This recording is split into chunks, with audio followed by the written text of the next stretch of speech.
আসসালামু আলাইকুম everyone, welcome to নীলিমাস কিচেনেট। আপনারা সবাই কেমন আছেন? ইনশাল্লাহ সবাই ভালো আছেন। আজকে আমি একটি মজার রেসিপি নিয়ে চলে এসেছি।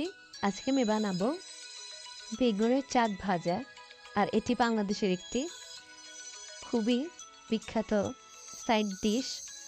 আমরা ভাত, খিচুড়ি, পোলার সঙ্গে খুবই পছন্দ করি। প্রথমেই আমি একটি বেগুন ধুয়ে গোল চাক করে কেটে নিচ্ছি। এরপর আমি এর মধ্যে মশলা মাখাবো। প্রথমে আমি দিয়ে দিলাম পরিমাণ মতো লবণ, এরপর দিয়ে দিয়েছি একটু আদা রসুন পেস্ট। এটা দিলে খুব ভালো একটি ফ্লেভার হয়। আপনারা অপশনাল দিতেও পারেন, না দিলে কোনো সমস্যা নেই। এরপর আমি অল্প একটু হলুদ মরিচের গুঁড়া দিয়ে দিলাম। তারপর আমি মেখে 10 মিনিটের মতো ম্যারিনেট করে রেখে দিব।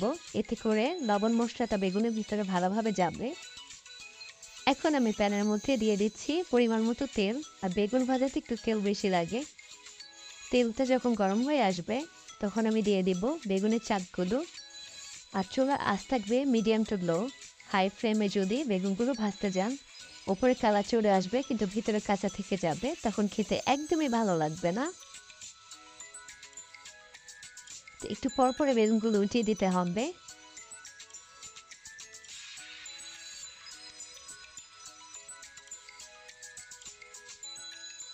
এখনই বেগুনের কালারগুলো চেঞ্জ হয়ে যাবে।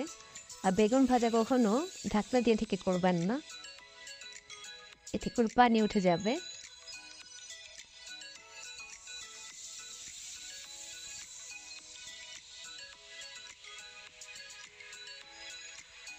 ছোট বড় সবারই বেগুন ভাজা খুবই পছন্দ। বৃষ্টির দিনে বেগুন ভাজা খিচুড়ি হলে তো আর কিছু লাগে না।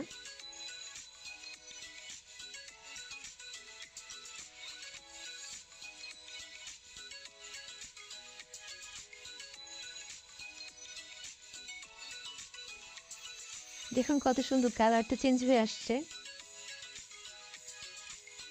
যখন ডার্ক ব্রাউন কালার হয়ে যাবে তখন বুঝতে হবে বেগুনগুলো হয়ে গিয়েছে। আর বেগুনগুলো মাঝে মাঝে ফেটে উঠবে, এতে ভয় পাবার কিছু নেই। আর বেগুনটা নরম হয়ে আসবে।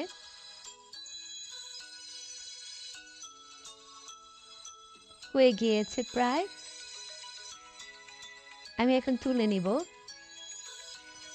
আপনারা সবাই এভাবে ট্রাই করবেন। ইনশাল্লাহ আমার রেসিপিটি ভালো লাগবে। আর যদি রেসিপিটি ভালো লাগে, লাইক কমেন্ট শেয়ার দিয়ে আমাকে জানাবেন, পাশে থাকবেন। সবাই ভালো থাকুন, সুস্থ থাকুন, নীলিমাস কিচেনেটের সঙ্গে থাকুন। পরবর্তী ভিডিওটি দেখার জন্য অপেক্ষায় থাকুন। দেখুন কত সুন্দর হয়েছে।